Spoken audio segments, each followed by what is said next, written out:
ನಮಸ್ತೆ ಮಾಸ್ಟರ್ಸ್. ಬ್ರಹ್ಮಶ್ರೀ ಪಿತಾಮಹ ಪತ್ರಿಜಿಯವರ ದಿವ್ಯ ಆಶೀರ್ವಾದದೊಂದಿಗೆ ಯುವಶಕ್ತಿ ಪಿರಮಿಡ್ ಧ್ಯಾನ ವತಿಯಿಂದ ನನ್ನೆಲ್ಲ ಆತ್ಮ ಬಂಧುಗಳಿಗೂ ಹೃದಯಪೂರ್ವಕವಾಗಿ ವಂದಿಸುತ್ತಾ, ಮಾಸ್ಟರ್, ಧ್ಯಾನ ಸರ್ವರೋಗ ನಿವಾರಿಣಿ, ಧ್ಯಾನ ಸರ್ವಭೋಗ ಕಾರಿಣಿ, ಧ್ಯಾನ ಅಷ್ಟ ವಿದ್ಯಾ ಪ್ರದಾಯಿನಿ.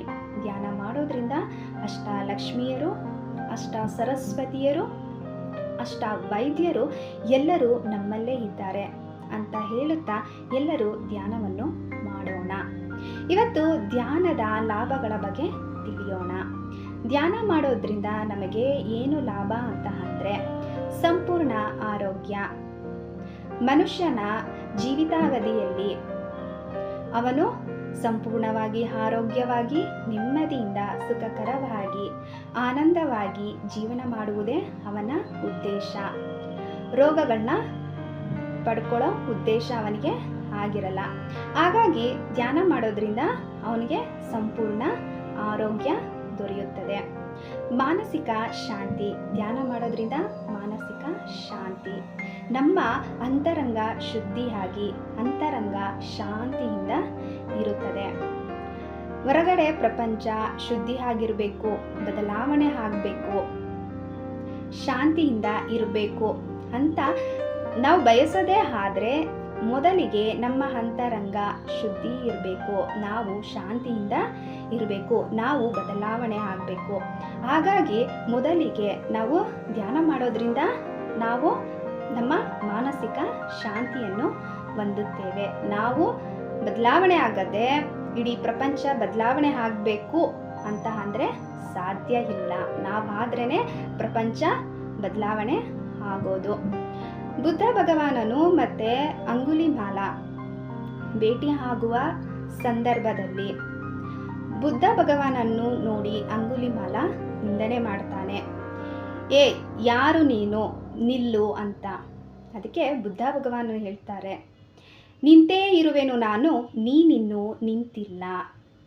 ಇದರ ಅರ್ಥ, ನಿಂತೇ ಇರುವೆನು ನಾನು, ನೀನಿನ್ನೂ ನಿಂತಿಲ್ಲ ಅಂದರೆ ನಾನು ಶಾಂತಿಯಿಂದ ಇದ್ದೀನಿ. ಕೂಗಾಡ್ತಿರೋದು ಯಾರು? ನೀನು. ನಿಂತೇ ಇರುವೆನು ನಾನು, ನೀನಿನ್ನೂ ನಿಂತಿಲ್ಲ. ನಿಲ್ಲಬೇಕಾಗಿರೋದು, ಶಾಂತಿಯಿಂದ ಇರಬೇಕಾಗಿರೋದು ನಾನಲ್ಲಪ್ಪ, ನೀನು ಅಂತ ಬುದ್ಧ ಭಗವಾನನು ಅಂಗುಲಿಮಾಲನಿಗೆ ತಿಳಿಸ್ತಾನೆ.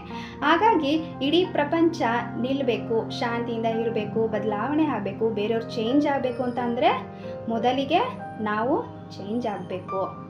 ಹಾಗಾಗಿ ನಮಗೆ ಧ್ಯಾನ ಮಾಡೋದ್ರಿಂದ ಮಾನಸಿಕ ಶಾಂತಿ ದೊರೆಯುತ್ತದೆ, ಜ್ಞಾಪಕ ಶಕ್ತಿ ಹೆಚ್ಚಾಗುತ್ತದೆ, ಆತ್ಮಸ್ಥೈರ್ಯ ಬರುತ್ತದೆ.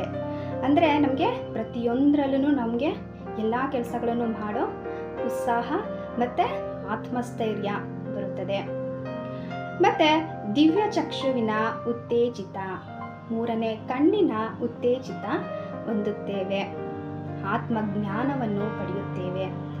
ಜ್ಞಾಪಕ ಶಕ್ತಿ ವೃದ್ಧಿಯಾಗಿ ಪ್ರತಿಯೊಂದು ಕೆಲಸದಲ್ಲೂ ಸಂಪೂರ್ಣವಾಗಿ ಜ್ಞಾನವನ್ನು ಹೊಂದಿ ಎಲ್ಲ ಕೆಲಸವನ್ನು ಆನಂದದಿಂದ ಮಾಡುತ್ತೇವೆ. ಆಟ ಪಾಠಗಳಲ್ಲಿ ಅಭಿರುಚಿ, ದಕ್ಷತೆ ಹೆಚ್ಚಾಗುತ್ತದೆ. ಪರೀಕ್ಷೆ ಅನ್ನೋ ಭಯ ಇಲ್ಲದೆ ಪರೀಕ್ಷೆಗಳಲ್ಲಿ ಎಲ್ಲ ಉತ್ತರಗಳನ್ನು ಸಂಪೂರ್ಣವಾಗಿ ಬರೆಯುತ್ತೇವೆ. ಮತ್ತೆ ಅನಗತ್ಯವಾದ ಮಾತುಗಳು ಮಾತಾಡಲು ಆಗುವುದಿಲ್ಲ, ಮತ್ತೆ ಅನಗತ್ಯವಾಗಿ ಚರ್ಚೆಗಳಿಗೆ ಇಳಿಯೋದಿಲ್ಲ.